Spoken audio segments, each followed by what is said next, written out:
All right, picture this. You're sitting right across the table from the hiring manager for a top-tier cybersecurity engineer position. The stakes are incredibly high. Maybe your palms are sweating just a little bit, and they look dead at you and ask a question that could literally define your entire career. So, are you ready?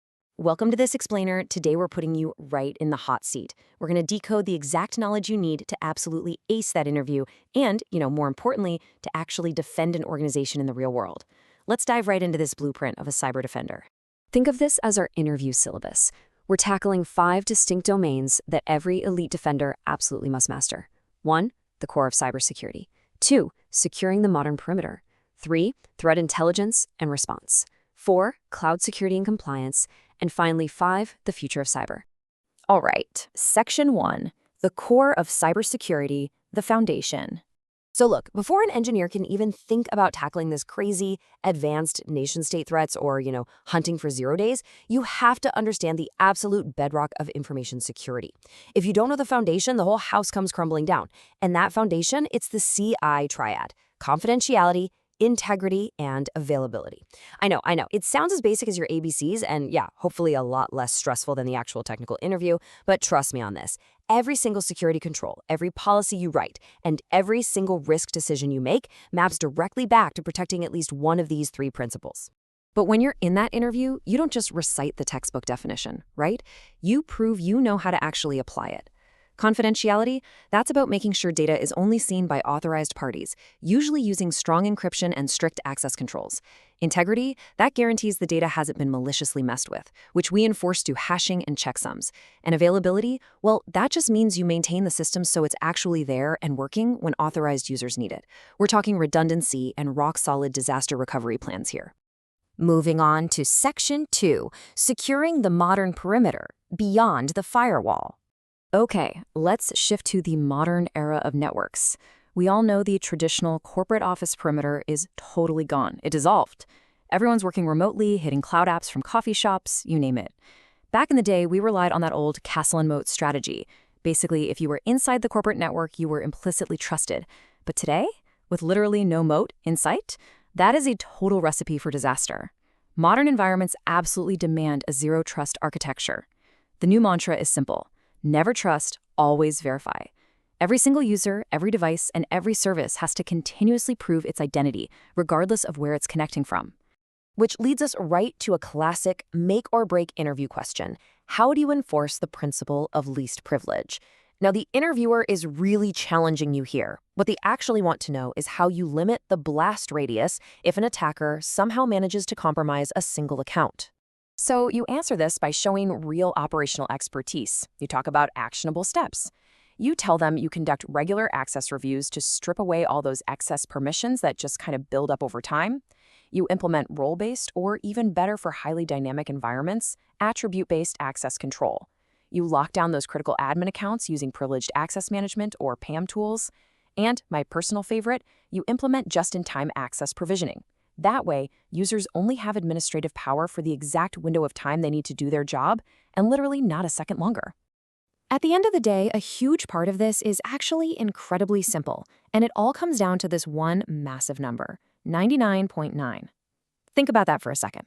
According to research from Microsoft, implementing strong multi-factor authentication blocks over 99.9% of account compromise attacks. Stolen passwords are out there everywhere, but MFA makes them virtually useless on their own. It's pretty much the single highest ROI security control you can possibly deploy. All right, Section 3, threat intelligence and response when alarms go off. Let's talk about the operational reality of the job, because here is the hard truth. Preventative controls, they're going to fail eventually. It's just reality. The mark of a true senior engineer is what they do the exact moment those alarms go off.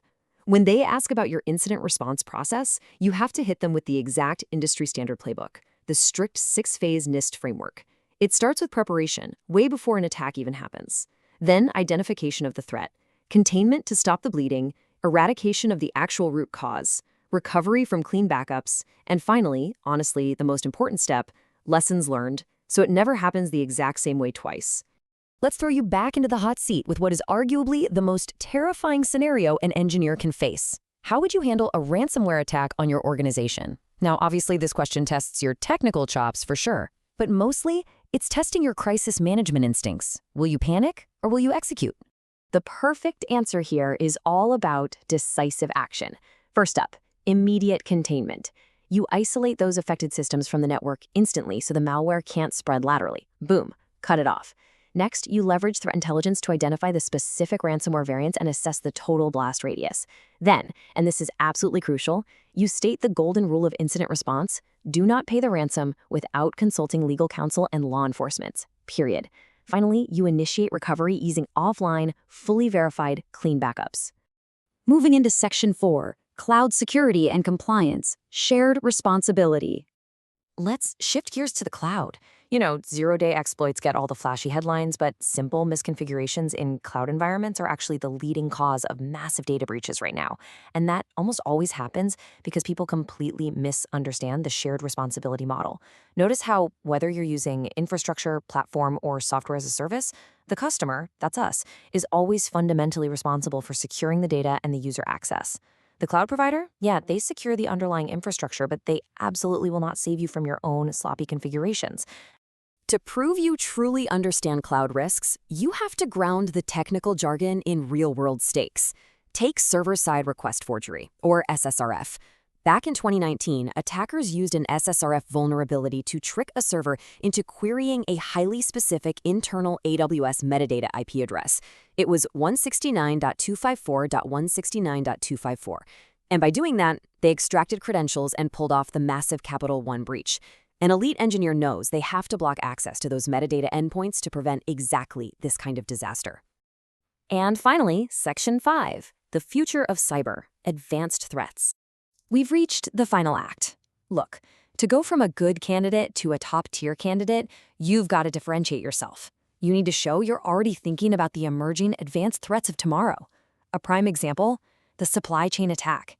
The 2020 SolarWinds attack changed the game forever. Attackers didn't just smash down the front door of 18,000 different targets. No, they slipped malicious code into a routine, highly trusted software update from a single vendor. It's wild. It proves that compromising just one trusted link in the supply chain can completely bypass a target organization's entire internal defense system. And of course, we have to talk about AI. Artificial intelligence and machine learning systems are incredible tools, obviously, but they're introducing entirely novel security vulnerabilities. Today's engineers are expected to defend against adversarial attacks that actively trick AI vision, data poisoning that corrupts the whole training pipeline, prompt injections that just hijack large language models to do whatever the attacker wants, and model inversion techniques used to illegally extract super sensitive training data. It's a whole new battlefield. And if we look at the evolution of cryptography, it paints a pretty urgent picture. We finally moved away from those legacy vulnerabilities and standardized TLS 1.3 back in 2018, which mandated forward secrecy. But now, as of 2024, NIST has officially released their final post-quantum standards. The race is officially on. We are sprinting to migrate our encryption before large-scale quantum computers can just shatter the entire mathematical foundation of modern internet security. Which brings us to one final, deeply provocative question to leave you with. When quantum computers inevitably break our current encryption algorithms, will your organization's long-term stored data already be sitting there, fully exposed in an attacker's hands? It's a really sobering thought, right? But it's exactly why being a cybersecurity engineer requires a relentless commitment to continuous learning. The threat landscape never, ever stops evolving, and neither should you. Keep studying, keep defending, and use this blueprint to go out there and absolutely conquer your next interview.